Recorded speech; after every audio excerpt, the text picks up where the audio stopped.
Okay, so today we're going to be talking about projectile motion, meaning we're going to have an object and it's going to project through the air and then it's going to land. Notice it has a parabola shape. That's why our equation is a quadratic, and it's negative because it's facing down. It's an upside down parabola, the shape that it's going to take. And the formulas that you are going to need, please write these down, is the x value of the vertex is negative b over 2a. This is an important little formula that you're going to need. That will give you the x value of this vertex. X value of vertex. Okay, that's only the x value. Also, you're going to need to know the quadratic formula, which you should already have memorized. The quadratic formula will tell you what your x-intercepts are, right? So if you have a quadratic, it tells you where it crosses the x-axis. The quadratic formula tells you where your x-intercepts are. This formula, negative b over 2a, gives you the x value of the vertex. And notice, guys, for these projectile problems, you're going to throw something in the air and then it's going to land, right? The highest point, the maximum, is your vertex. And this is how you get started on finding that vertex, okay? So those are the two formulas that you need to know for projectile motion. Everyone have it copied? Yes. All right, it's also on the board over there. Okay, so let's solve this problem. So we have a golf ball. This is the formula that shows its motion through the air. We're going to answer this first question. It says find the time it will take for the ball to reach the maximum height. So this is the maximum height, the very top. It wants to know the time. So the x value will give you the time and the y value will give you the height, okay? So we want to find time.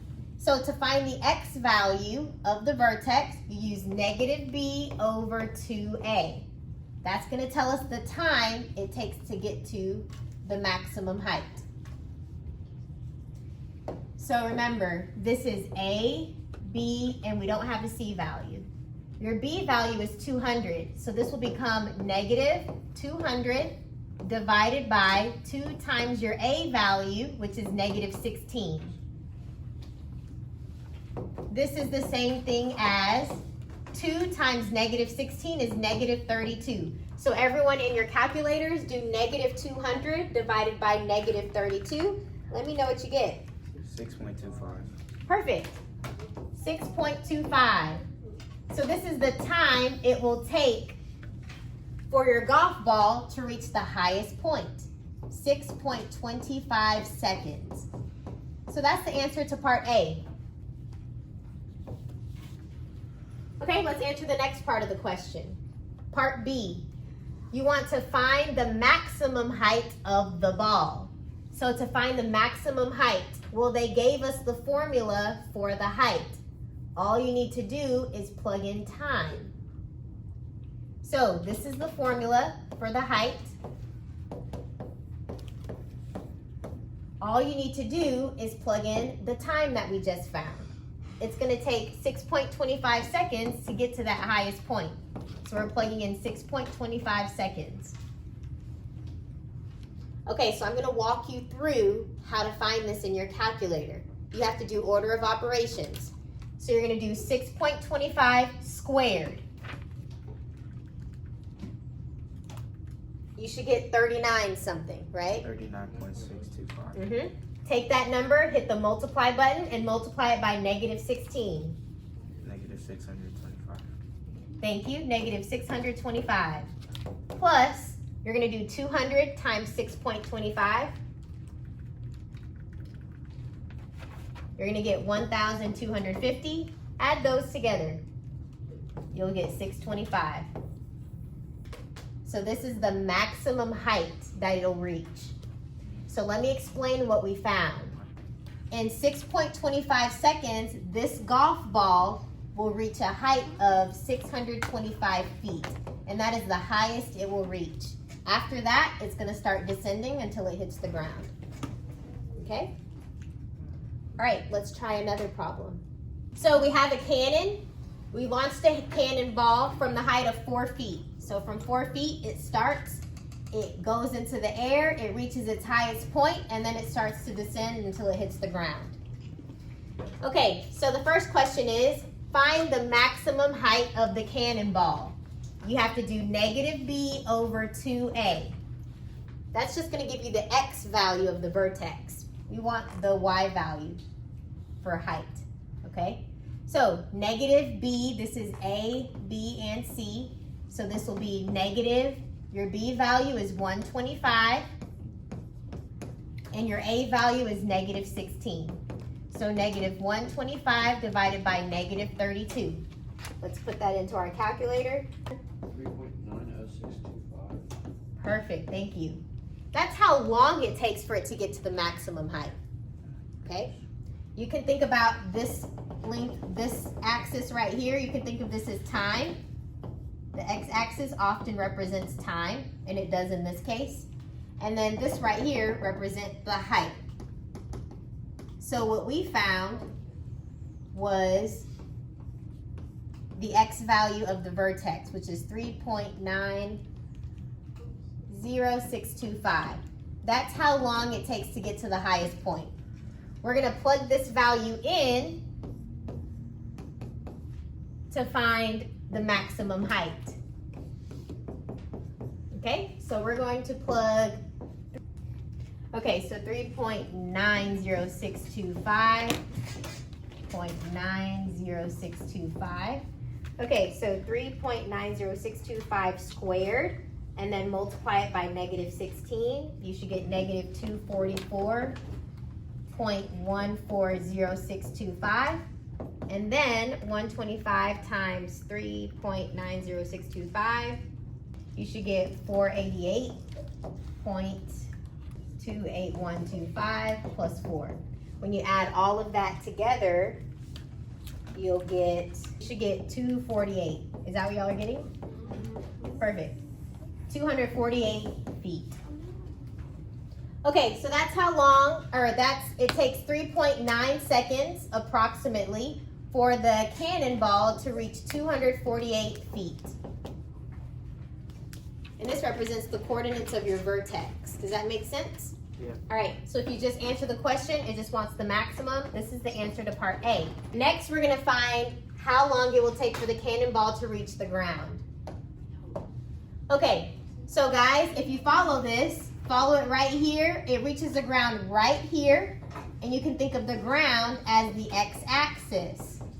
The way you find points that are on the x-axis, called x-intercepts, you use the quadratic formula. So I'm going to use a quadratic formula.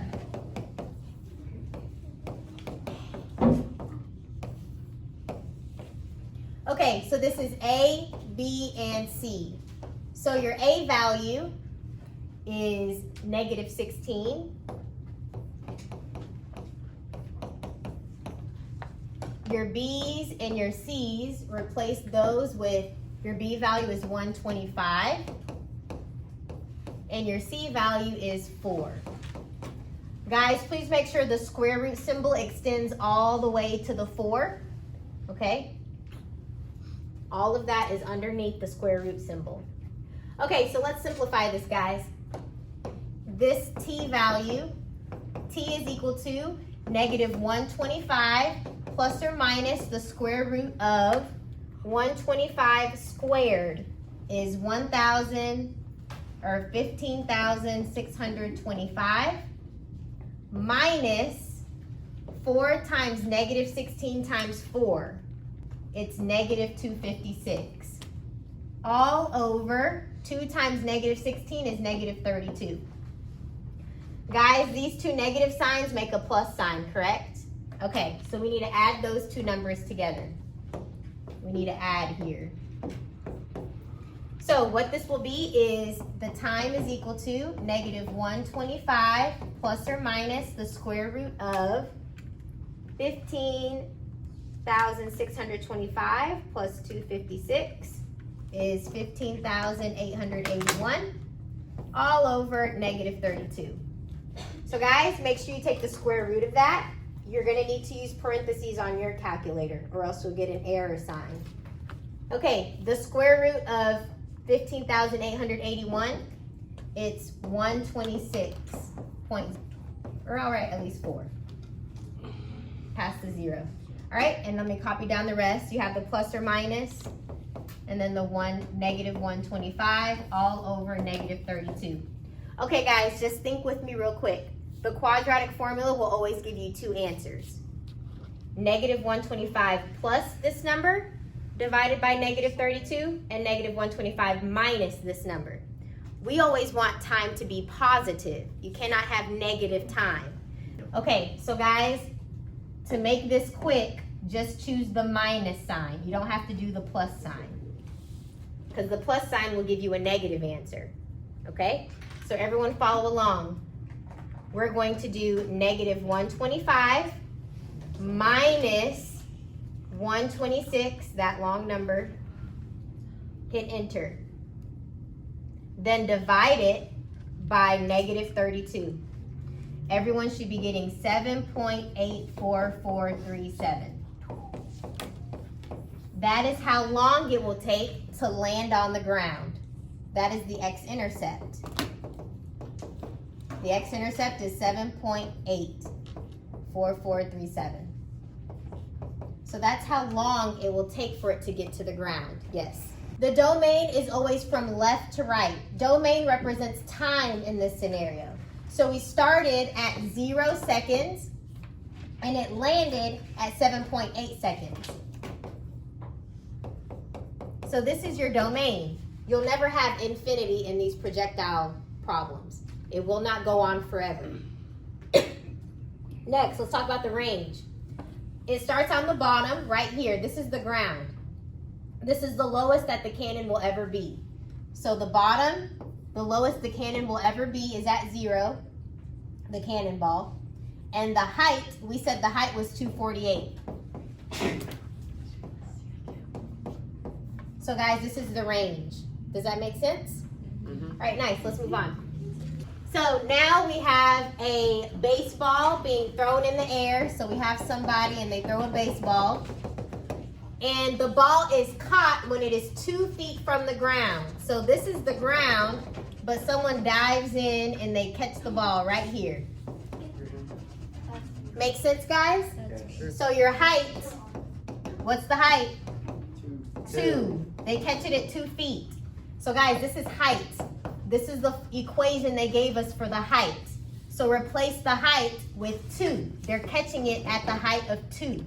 So 2 is equal to all of this. Negative 16t squared plus 86t plus 5.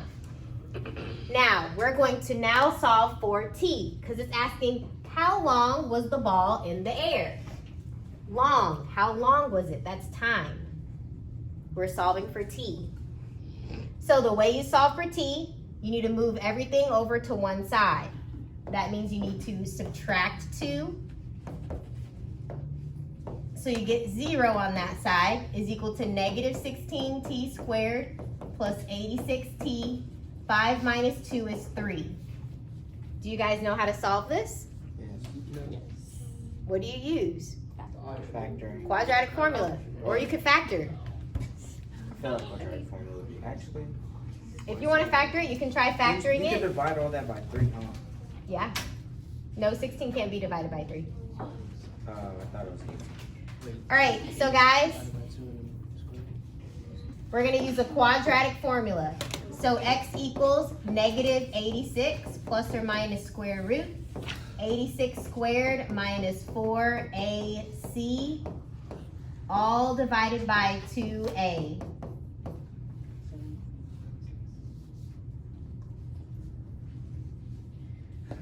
All right, so x is equal to negative 86 plus or minus. Let's simplify that square root. So 86 squared is 7,396. So this is 796 or 7,396.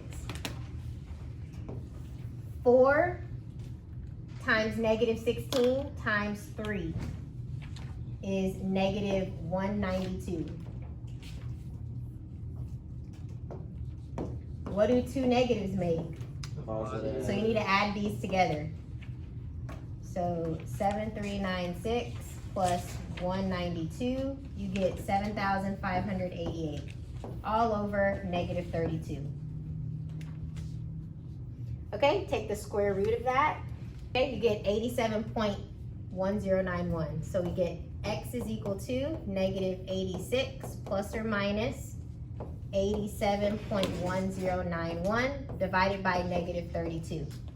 Again, guys, if you choose the negative, the minus, you will get a positive answer. So do negative 86 minus 87.1091, get an answer, and then divide it by negative 32. You should get 5.40966. That's your time. So guys, what's your domain? It goes 0 to 5.40966. Exactly. Yep. If you wanted to find the range, it would be 0, or actually no, It too. 2. Yep. Because it started at 2, that's the lowest it got. And the highest point, you'd have to find the vertex, right? Yeah. And that would be the highest. Great. All right, guys, I'm going to let you guys practice these problems on your own.